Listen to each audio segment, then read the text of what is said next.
నమస్తే. ఇవాళ తెలంగాణ రాష్ట్రంలో కాంగ్రెస్ ప్రభుత్వం ఏర్పడిన తర్వాత నిరుద్యోగులకి మొండి చేయి చూపిస్తూ ఉంది. ఏదైతే గతంలో ఎన్నికల ముందు నిరుద్యోగ యువతని ఏ విధంగా ఈ ప్రభుత్వము ఏదైతే కాంగ్రెస్ పార్టీ ఉపయోగించుకుందో, ఇప్పుడు ఈ ప్రభుత్వం ఏర్పడిన తర్వాత నిరుద్యోగ యువతకి మొండి చేయి చూపించే నేపథ్యం కనిపిస్తూ ఉంది. వివిధ రకాల ఏదైతే నిరుద్యోగులు కావచ్చు, వారికి సంబంధించిన నోటిఫికేషన్ విషయంలో ధర్నాలు చేస్తూ ఉంటే కూడా ఇప్పటివరకు ఎలాంటి స్పందన లేదు ప్రభుత్వం నుంచి. కొన్ని వాటిపైనే కసరత్తు చేస్తూ ఉంది. పూర్తి స్థాయిలో ఇవాళ తెలంగాణ రాష్ట్రంలో నిరుద్యోగ యువత ఏకమై సాధించుకున్న రాష్ట్రంలో ఎన్నో ఉద్యోగాలు మనకు వస్తాయని చెప్పి అనుకున్నాము. గత ప్రభుత్వంలో ఏదైతే బీఆర్ఎస్ ప్రభుత్వం ఉన్నప్పుడు దాదాపు 1,60,000 ఉద్యోగాలకు నోటిఫికేషన్ వేసింది. ఈ ప్రభుత్వం రాగానే అంతకంటే ఎక్కువగా, అంటే ఒక సంవత్సరానికి 2 లక్షల ఉద్యోగాలు మేము భర్తీ చేస్తామని చెప్పి ఎన్నికల ముందు గట్టిగా తీసుకొచ్చింది. అదేవిధంగా గత ప్రభుత్వంలో ఏదైతే ఉన్నాయో ఆ లోపాలను నిరుద్యోగ యువతని ఆసరాగా తీసుకొని ఆ యువత వల్లనే ఇవాళ తెలంగాణ రాష్ట్రంలో కాంగ్రెస్ ప్రభుత్వం ఏర్పడిన తర్వాత ఇవాళ తెలంగాణ రాష్ట్ర యువత అందరికీ కూడా కాంగ్రెస్ ప్రభుత్వం మోసం చేస్తున్న పరిస్థితి కనిపిస్తూ ఉంది. ఇప్పుడు మనం దాదాపుగా చూసుకోవచ్చు, జియో 46 కావచ్చు, జియో 3 కావచ్చు, లేకపోతే నర్సులకు సంబంధించింది కావచ్చు, వివిధ రకాల సమస్యలతోనూ నోటిఫికేషన్లో ఉన్నటువంటి గందరగోళంతో ఇవాళ తెలంగాణ రాష్ట్ర యువత ఎవరైతే ఉంటారో వారు ఆందోళన వ్యక్తం చేస్తున్న పరిస్థితి కనిపిస్తూ ఉంది. పూర్తిగా మనం దాని గురించి డీటెయిల్గా ఎక్స్ప్లెయిన్ చేసుకుందాం ఒకసారి. నిజంగా ఏం చెప్పి అధికారంలోకి వచ్చారు వీరు నిరుద్యోగ యువతకి?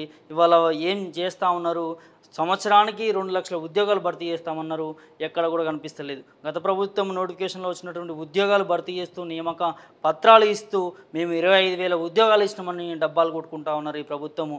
వాస్తవానికి ఇలా తెలంగాణ రాష్ట్రంలో కాంగ్రెస్ ప్రభుత్వం ఏర్పడిన తర్వాత ఏ ఒక్క ఉద్యోగం కూడా, అంటే నోటిఫికేషన్ ఇచ్చి ఉద్యోగాలు నియామక పత్రాలు ఇవ్వాలి, నోటిఫికేషన్ ఇవ్వకుండా నియామక పత్రాలు ఇచ్చి ఆ ఉద్యోగాలు మేమే ఇచ్చినామని చెప్పి గర్వంగా చెప్పుకుంటా ఉన్నాయి. మీరు అమలు చేయాల్సినటువంటి 2 లక్షల ఉద్యోగాల కోసము ఏదైతే తెలంగాణ రాష్ట్రంలో నిరుద్యోగ యువత వేచి చేస్తూ ఉంది. గత ప్రభుత్వంలో ఉన్నటువంటి ఉద్యోగాలు ఇచ్చి మేము ఇచ్చినా అని చెప్పి చెప్పుకుంటున్నారు. ఇది ఎంతవరకు వాస్తవం అనేది కాంగ్రెస్ పార్టీకి తెలవాలని చెప్పి నిరుద్యోగ యువత ఆందోళన వ్యక్తం చేస్తూ ఉన్నారు. ఒకసారి పూర్తిగా ఎక్స్ప్లెయిన్ చేసుకుందాము. పాయింట్ టు పాయింట్ వైజ్ ఇవ్వాల నిరుద్యోగ యువత దేనిపైన ధర్నాలు చేస్తూ ఉన్నారు, తెచ్చుకున్న కాంగ్రెస్ పార్టీ పట్ల ఎట్లా ఉన్నారు ఏందని చూస్తే ఇక్కడ మెయిన్గా గ్రూప్స్కి సంబంధించి పోస్టులు చూద్దాం ఒకసారి. పోస్టులు పెంచాలని చెప్పి ఏదైతే గ్రూప్స్ అభ్యర్థులు ఉంటారో ధర్నా చేస్తున్న నేపథ్యం కనిపిస్తూ ఉంది. కాంగ్రెస్ పార్టీని అడుగుతూ ఉన్నారు. ఏదైతే గతంలో ఇచ్చినటువంటి నోటిఫికేషన్ని యథావిధిగా ఇవ్వడము, డేట్లు ఖరారు చేసింది కాంగ్రెస్ ప్రభుత్వము, టీఎస్పీఎస్సీ. మరి గ్రూప్ పోస్టులు పెంచాలని చెప్పి ధర్నాలు నిరసనలు చేస్తూ ఉన్నారు. మరి ఇప్పటివరకు దానిపట్ల ఎలాంటి స్పందన లేదు. ఎందుకైనా కాంగ్రెస్ పార్టీని గెలిపించుకుంది అని చెప్పి గ్రూప్ అభ్యర్థులుగా నిలదీస్తూ ఉన్నారు. ఇంకోటి పీటీ పోస్టులకు సంబంధించి ఇక్కడ కూడా నిరసనలు తెలుపుతూ ఉన్నారు. ఏదైతే ప్రభుత్వం ఏర్పడిన తర్వాత పీటీ పోస్టులు కూడా డిఎస్సి నోటిఫికేషన్తో కలిపి వేస్తామని చెప్పిన కాంగ్రెస్ ప్రభుత్వము ఈ పీటీ పోస్టులకు సంబంధించి ఎందుకు పోస్టులు వేయట్లేదు, ఎందుకు పోస్టులు పెంచట్లేదు అని చెప్పి ఇక్కడ పీటీ పోస్టులు కూడా నిరసనలు తెలుపుతున్న ప్రక్రియ కల్పిస్తూ ఉంది. దాంతోపాటు ఇక్కడ టీచర్ నియామక ప్రక్రియలో గందరగోళం జరిగింది. ఏదైతే గురుకులకు సంబంధించి కావచ్చు, లేకపోతే వివిధ రకాల డిఎస్సి నోటిఫికేషన్లో గతంలో వచ్చినటువంటి నియామక పత్రాలు ఉంటాయి, ఈ ప్రభుత్వం వచ్చినాక అందజేయడం జరిగింది. సో దీంట్లో కొంతమంది మెరిట్ ఆధారంగా తీసే నేపథ్యంలో అన్యాయం జరుగుతూ ఉందని చెప్పి ధర్నా చౌక్లో కావచ్చు, ముఖ్యమంత్రి రేవంత్ రెడ్డి గారి ఇంటికి వెళ్ళి కూడా మహిళలు ఏకంగా మహిళా టీచర్లు ఎవరైతే అభ్యర్థులు ఉంటారో ముఖ్యమంత్రి రేవంత్ రెడ్డి గారి దగ్గరికి వెళ్ళి కూడా మొరపెట్టుకున్నా కూడా దగ్గర రాని నేపథ్యం కనిపిస్తూ ఉంది. ప్రజాపాలన అని చెప్పి ఇవాళ ప్రజలని, ఇవాళ నిరుద్యోగ యువతని ఏ విధంగా ఆటాడుకుంటుందో కాంగ్రెస్ ప్రభుత్వం మనకి ఈ అంశాలను చూస్తూ ఉంటే అర్థమవుతూ ఉంది. దాంతోపాటు జియో 46ని రద్దు చేయాలి అని చెప్పి దాదాపు గత ప్రభుత్వం తెచ్చిన జియో 46 సరే ప్రణాళికలు జరిగినాయి. జియో 46 వల్ల అభ్యర్థులకి అన్యాయం జరుగుతుందని చెప్పి మీరు పెట్టిన ఏదైతే ప్రజాపాలన కావచ్చు, ప్రజావాణిలో కావచ్చు, లేకపోతే మీ కార్యాలయం చుట్టూ కావచ్చు, వివిధ రకాల నిరసనలతో ఇవాళ మీ ముందుకు తీసుకొచ్చినా కూడా దీనిపైన ఎలాంటి స్పష్టత లేదు. ఇదే అంశం పైన రేపు ఆదివారం నాడు మార్చి 10th రోజున ధర్నా చౌక్లో భారీ ఎత్తులో కూడా ధర్నా చేస్తూ ఉన్నారు ఈ 46 జియో అభ్యర్థులకు సంబంధించి. వీరికి దాదాపు మీ ప్రభుత్వం ఏర్పడిన 3 నెలల నుంచి మీ చుట్టూ తిరుగుతూ ఉన్నారు. 46 జియోను రద్దు చేయాలని చెప్పి మిమ్మల్ని అడుగుతూ ఉన్న ప్రజాపాలన పైన ఎక్కడి పోయినా కూడా వారికి న్యాయం జరుగుతలేదు. మరి ఇదే ప్రభుత్వం ప్రజాపాలన, ప్రజా సమస్యలను తీర్చుకుంటామని చెప్పి గొప్పగా చెప్పుకుంటున్న రేవంత్ సర్కారు మరి ఈ 46 జియో అభ్యర్థులని వారి బాధ ఎందుకు మీకు అర్థం కావట్లేదు? రైట్, ఇదే అంశం పైన మనము దీనికి సంబంధించిన అభ్యర్థులు ఎవరైతే ఉంటారో, బాధితులు ఎవరైతే ఉంటారో వారితో మాట్లాడి పూర్తి విషయాలు తెలుసుకుందాం. ఒకసారి తెలుసుకున్న ప్రయత్నం కూడా చేద్దాం. హలో బ్రదర్, నేను వీడియోలో ఉన్నాను, లైవ్లో ఉన్నాను. చెప్పండి, ఇప్పుడు మీకు 46 జియో వల్ల మీకు కలిగే నష్టం ఏంటి? ప్రభుత్వం మీరు ఎన్నిసార్లు ప్రభుత్వం ముందు పెట్టినా తీసుకురావట్లేదు. దీనిపైన ఒక చిన్న వాయిస్ ఇవ్వండి బ్రదర్. అన్నా, నా పేరు బాలు అన్న. నేను ఏబీపీ స్టేట్ ఎగ్జిక్యూటివ్ మెంబర్ని. అయితే గత ప్రభుత్వాన్ని 10 ఏళ్ల కాలంలో చూసినట్లయితే 2016లో అయితేనేమి, 2018లో అయితే 2 నోటిఫికేషన్లు ఇచ్చింది. 2022లో కూడా నోటిఫికేషన్ వచ్చింది. అయితే 2022లో ఏంటంటే జీవో 46 అనేది కొత్తగా మన బీఆర్ఎస్ ప్రభుత్వం తేవడం జరిగింది. దీని ప్రకారం ఏంటంటే గ్రామీణ ఉన్న విద్యార్థులకు అన్యాయం జరిగే విధంగా ఏంటంటే వాళ్ళు ఇక్కడ అప్లై చేసుకోకుండా ఇక్కడ ఉద్యోగాలు రాకుండా స్థానికులకు ఉద్యోగాలు వచ్చేటట్టు ఒక జీవోని అయితే తీసుకురావడం జరిగింది. దీని వల్ల మాకు జరుగుతున్న అన్యాయం ఏంటంటే ఇక్కడ ఏంటంటే హైదరాబాద్ లో ఎవరు కూడా గ్రామీణ ప్రాంతాలు వచ్చిన వాళ్ళు ఎవరు ఇక్కడ ఉండరు. హైదరాబాద్ లో ఉండేది ఏంటంటే స్పెసిఫిక్ గా మన ఆంధ్రులు మాత్రం ఉంటారు. ఇక్కడ ఏంటంటే మనం చూసుకున్నట్లయితే ఈ హైదరాబాద్ లోనే 40 లక్షల మందికి పైగా ఆంధ్రులు ఉన్నారు.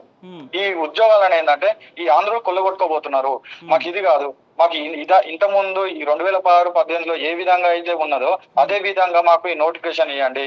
ఎందుకు ఈ కొత్తగా 46 ఇచ్చి మమ్మల్ని ఎందుకు అన్యాయం చేస్తున్నారని అభ్యర్థులము 8 నెలలుగా ఇది రద్దు చేయాలని 8 నెలల సార్లు రోడ్ల మీద తిరుగుతుంటే ఆ రోజు ఇప్పుడు సీఎం గా ఉన్న రేవంత్ రెడ్డి అయితేనేమి, మన బట్టి విక్రమార్క అయితేనేమి, వీళ్ళందరినీ చాలా సార్లు కలవడం జరిగింది. కలిసి రేవంత్ రెడ్డి కూడా చాలా సార్లు చెప్పినాం, అన్నా మా పరిస్థితికి ఇది ఉన్నది, జీవో 46 వల్ల మాకు అన్యాయం జరుగుతుంది, మా ఉద్యోగాలు పోతున్నాయి, 130 మార్కులు వచ్చినా 125 మార్కులు వచ్చినా గానీ ఒక ఎస్టీకి బీసీకి ఉద్యోగం రావడం లేదు, మాకు ఈ జీవోని రద్దు చేయండి అంటే ఆ రోజు కూడా రేవంత్ రెడ్డి ఏమన్నాడు, ఖచ్చితంగా ఈ జీవోని రద్దు చేయాలి. దీనివల్ల జీవో 46 వల్ల నిరుద్యోగులకు ఈ అభ్యర్థులకు కానిస్టేబుల్ అభ్యర్థులకు ఇబ్బందులు పడుతున్నారు. 9 రకాలుగా ఉన్న ఈ కానిస్టేబుల్ ఉద్యోగాలు 9 రకాలుగా ఉన్న ఈ కానిస్టేబుల్ పోస్టులు ఈ 2-3 పోస్టులకు మాత్రమే ఎందుకు స్పెసిఫిక్ 5,010 పోస్టులకు మాత్రమే ఎందుకు మీరు ఈ జీవో 46 చేస్తారు? దీన్ని రద్దు చేయాలని ఆ రోజు రేవంత్ రెడ్డి కూడా ప్రతిపక్షంలో ఉన్నప్పుడు అన్నాడు. బట్టి విక్రమార్క అసెంబ్లీలో అయితేనేమి ఆ రోజు ఈ 46 ద్వారా గ్రామీణ ఉన్న నిరుద్యోగులకు ఇబ్బంది కలుగుతున్నది, దీన్ని రద్దు చేయాలని ఆయన అన్నాడు. ఈ రోజు మనం చూసినట్లయితే మన ఐటీ శాఖ మంత్రి శ్రీధర్ బాబు కూడా ఆ రోజు ఈ దుర్మార్గపు చర్య ఈ బీఆర్ఎస్ ప్రభుత్వం ఎమ్మడి దీన్ని మేము వ్యతిరేకిస్తున్నాం, దీన్ని తక్షణమే వెనుకకు తీసుకోవాలని చెప్పారు. ఆ రోజు మీరు ప్రతిపక్షాలు ఉన్నప్పుడు మీరు చెప్పారు కదా దీన్ని రద్దు చేయాలి అని. ఇప్పుడు మిమ్మల్ని మాకు న్యాయం చేస్తారని ఆ రోజు నమ్మి ఈ గ్రామీణ ఉన్న ప్రాంతాలలో అందరం కలిసి మిమ్మల్ని గెలిపించుకున్నాం. ఈ రోజు కాంగ్రెస్ ప్రభుత్వాన్ని తీసుకొచ్చుకున్నాం. రేవంత్ రెడ్డికి సిగ్గు ఏమన్నా ఉంటే, విద్యార్థుల మీద అవగాహన ఉంటే, విద్యా వ్యవస్థల మీద ఏమైనా తెలిసి ఉంటే ఖచ్చితంగా ఈ 46 రద్దు చేయాలి. రేవంత్ రెడ్డి, నువ్వు ఆ రోజు చెప్పినావు కదా మీ విద్యార్థుల పక్షాన ఉంటాం, మీకు న్యాయం చేస్తాను, ఇదేనా మాకు న్యాయం చేసేది? 46 ద్వారా ఇంత ఇబ్బంది పడుతున్నామని ఎన్నోసార్లు నీకు చెప్పుకున్నాం. ఎందుకు ఈ రోజు ఎందుకు 46 రద్దు చేస్తలేడంటే ఇక్కడ ఆంధ్రాలో చూసినట్లయితే 40 లక్షల మంది ఆంధ్రోలు ఉన్నారు, వాళ్ళ ఓట్లు కావాలి. ఎలక్షన్ టైం వచ్చింది, ఇప్పుడు జీవో 46 రద్దు చేస్తే ఆంధ్రోలకు ఉద్యోగాలనే రావు. వాళ్ళకు రాకపోతే మొన్న మల్కాజ్గిరిలో ఆంధ్రోల ఓట్లతో గెలిచినాడు రేవంత్ రెడ్డి, ఇప్పుడు కూడా ఇదే ఆంధ్రోల ఓట్లతో గెలవాలన్న దుర్మార్గపు చర్యతోటి ఈ తెలంగాణలో ఉన్న ఆత్మగౌరవాన్ని చంపి వాళ్ళకి ఇప్పుడు జీవో 46 అట్నే కంటిన్యూ చేస్తుంది. సరే, ఆ రోజు బీఆర్ఎస్ ప్రభుత్వం అయితే తప్పు పని చేసింది, గద్దె దించడం తప్పు చేసింది, గద్దె దించినాం కదా, ఇప్పుడు నిన్న గద్దె ఎక్కించింది ఎందుకు? మాకు న్యాయం చేస్తావనే కదా. అయితే నువ్వు ఏదో మన చంద్రబాబు నాయుడుకి తొత్తుగా ఉండాలి చేయాలనే ఉద్దేశంతో, ఆయన చంద్రబాబుని దృష్టిలో మంచిగా ఉండాలనే ఉద్దేశంతో నువ్వు ఈ 46 కంటిన్యూ చేస్తున్నావు. ఏంటంటే రేవంత్ రెడ్డికి ఒకటే ఆలోచన ఉన్నది, ఈ టీడీపీని ఈ తెలంగాణలో ఉన్న కాంగ్రెస్ ని టీడీపీ చేసి మళ్ళీ ఉమ్మడి ఆంధ్రప్రదేశ్ చేయాలని దుర్మార్గపు చర్య చేస్తుంది. ఎంతో మంది బలిదానం చేసుకోరు. రేవంత్ రెడ్డి నీకు తెలియదా? ఆ రోజు నీకు ఎలా తెలుస్తుంది? నువ్వు ఉద్యమాలలో ఉన్నావా? ఉద్యమాలలో ఉండి ఉద్యమాన్ని నడిస్తే తెలుస్తుండే. ఆ రోజు మేము ఎంతో మంది అన్నలు అక్కలు ఎంతో మంది ప్రాణత్యాగాలు చేస్తే వచ్చింది ఈ తెలంగాణ. ఇప్పుడు చూసినట్లయితే మళ్ళీ రేవంత్ రెడ్డి ముల్కి నార్మల్కి ఉద్యమానికి తెరలేపుతున్నాడని అర్థమవుతున్నది. ఈ ఉన్న 30-40 లక్షల ఆంధ్రుల ఓట్ల కోసమే ఇదంతా చేస్తున్నాడు. ఇంకా ఈ గ్రూప్ 1 నోటిఫికేషన్ చూస్తేనైతేనేమి 503 పోస్టులకి అది పరిమితం చేసింది. ఈ ఉద్యోగాలను పెంచాలి అని 563 పోస్టులు వేసినాం. అది కాదు, ఇంకో 200 పోస్టులు పెంచాలి. గ్రూప్ 1 క్వాలిఫైడ్ అయిన టెస్ట్ తెలుగులో కూడా నిర్వహించాలి. గ్రూప్ 2 788 వేసినావు కదా, 788 ఎట్లేస్తావు? 2000కు పైగా ఉన్నాయి, 2000 ఉద్యోగాలు వేయాలి. నువ్వు ఏం చెప్పినావు? డిసెంబర్ వరకే మేము 2 లక్షల ఉద్యోగాలని భర్తీ చేస్తున్నావు. నువ్వు ఇవే పోస్టులనే భర్తీ చేయలేకపోతున్నావు, ఇవే పెంచలేకపోతున్నావు. కాదు బ్రదర్, ఇక్కడ ఒక చిన్న అంశం, ఆల్రెడీ 25,000 పోస్టులు ఇచ్చినట్టుగా, నియామక పత్రాలు ఇచ్చిరట, వాళ్ళ ఉద్యోగాలు ఇచ్చిరటగా బ్రదర్. అవి ఇచ్చినాయి, కొత్తగా ఈ కాంగ్రెస్ ప్రభుత్వం తెచ్చినాయి కాదు. ఈ బీఆర్ఎస్ ప్రభుత్వం తెచ్చిన ఉద్యోగాలని వాళ్ళు చేసిన నోటిఫికేషన్ ముందుకు సాగిస్తున్నారు తప్ప కొత్తగా ఈ కాంగ్రెస్ ప్రభుత్వం ఎలాంటి నోటిఫికేషన్ వేయలేదు. ఏదో నత్తనడకన 5,000 10,000 పోస్టులు వేసింది. ఈ 2 లక్షల ఉద్యోగాలు అన్నాయి అని చెప్పి 10,000 ఉద్యోగాలకు పరిమితం చేస్తే కాదు కదా. ఇంకేంటి విద్యాశాఖ మంత్రి లేడు. ఇంతవరకు విద్యాశాఖ మంత్రి ఉంటే మా సమస్యలు ప్రతి ఒక్కటే అర్థమవుతుండే. విద్యాశాఖ మంత్రి లేడు. ఈ ఉద్యోగాలు అనేది నత్తనడకన జరుగుతున్నది తప్ప ఇంతవరకు ఏది వేయలేదు. డిఎస్సి ఆ రోజు ప్రతిపక్షంలో ఉన్నప్పుడు రేవంత్ రెడ్డి ఏమన్నాడు, 21,000 నుంచి 25,000 దాకా డిఎస్సీలు ఉన్నాయి. డిఎస్సీలు ఖచ్చితంగా 25,000 వేయాలి. ఇది బిఆర్ఎస్ ప్రభుత్వం ఆడుతున్న డ్రామా అన్నాడుగా. ఈ రోజు మరి నువ్వు సీఎం అయినావు, నీకు తెలియదు వాళ్ళ గురించి. 11,000 ఎందుకు పరిమితం చేసినావు? 25,000 వేయాలి కదా. అంటే ఇది మెగా డిఎస్సీ కాదు, దగా డిఎస్ అని కూడా నేను తెలియజేస్తున్నాను. ఇంకా డిఎస్సీలలో నాన్ లోకల్ కేటగిరీలో జిల్లాల వైజ్ గా స్టేట్ ఓపెన్ కింద అవకాశం ఇవ్వాలి. కానీ అలా ఇవ్వకుండా ఏ స్టేట్ కా స్టేటే అప్లై చేసుకోవాలని కూడా ఈ ప్రభుత్వం చెప్తుంది. ఎందుకు విద్యార్థుల మీద ఇంత వ్యతిరేకత చూపిస్తున్నారు? ఎందుకు మీరు విద్యార్థులని ఇంత మభ్యపెట్టే విషయాలు చేస్తున్నారు? మిమ్మల్ని గెలిపించడానికి మేము ఊరూరా తిరిగి ప్రతి ఒక్కరికి చెప్పినాం, అమ్మ మనకు ఈ ప్రభుత్వం మారితే మనకు న్యాయం జరుగుతుంది అన్నాం. ఏం న్యాయం జరిగింది మాకు ఇంతవరకు? టిఎస్ఎల్పిఆర్బి చైర్మన్ శ్రీనివాసరావు చూసినట్లయితే ఒక ఆంధ్రోలకు ఆలోచించడం కోసమే ఈ జీవో 46 అనేది మాత్రం తెచ్చిండు. ఆయన ఆంధ్రకు న్యాయం చేయాలనే ఉద్దేశంతో అది జీవో 46 అని తెచ్చిండు. మొత్తానికైతే కాంగ్రెస్ ప్రభుత్వం నిరుద్యోగ యువతకు ఒక మొండి చేయ చూపిస్తుంది అంటారా? ఏం చెప్తారు బ్రదర్ ఫైనల్ గా? కాంగ్రెస్ ప్రభుత్వం నోటిఫికేషన్ కొత్తగా వేసింది ఏం లేదు.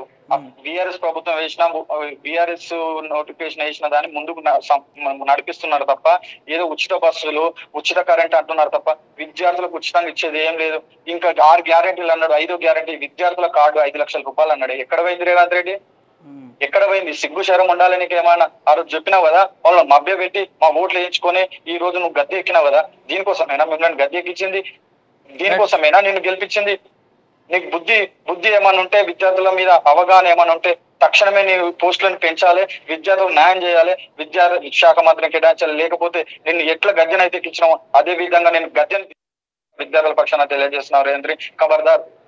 Thank you brother, thank you మీ ఆవేదన వ్యక్తపరిచినందుకు. చూసారు కదా, రైట్. ఇది ఏ విద్యార్థి, ఏ నిరుద్యోగ యువతను కదిలించినా ఇదే అంశం బయటగా కనిపిస్తూ ఉంది వాళ్ళ తెలంగాణ రాష్ట్రంలో. ఎందుకు తెచ్చుకున్నారు కాంగ్రెస్ పార్టీని వీళ్ళు ఇలాంటి ఇబ్బందులు పడడానిక అని చెప్పి ఆవేదన వ్యక్తం చేస్తున్న పరిస్థితి కనిపిస్తూ ఉంది. రైట్, 46 జియో పైన యువకుడి ఆవేదన చూసాము. నెక్స్ట్ 40 GO3 పైన కూడా రద్దు చేయాలని చెప్పి నిరసనలు చేస్తూ ఉన్నారు. ఏదైతే రిజర్వేషన్ మహిళలకి 33% ఉంటుందో ఆ రిజర్వేషన్ కల్పించాలి ఉద్యోగ నియామకాల్లో అని చెప్పి కూడా దీనిపైన కూడా నిరసనలు తెలుపుతున్న పరిస్థితి కనిపిస్తూ ఉంది ఇక్కడ.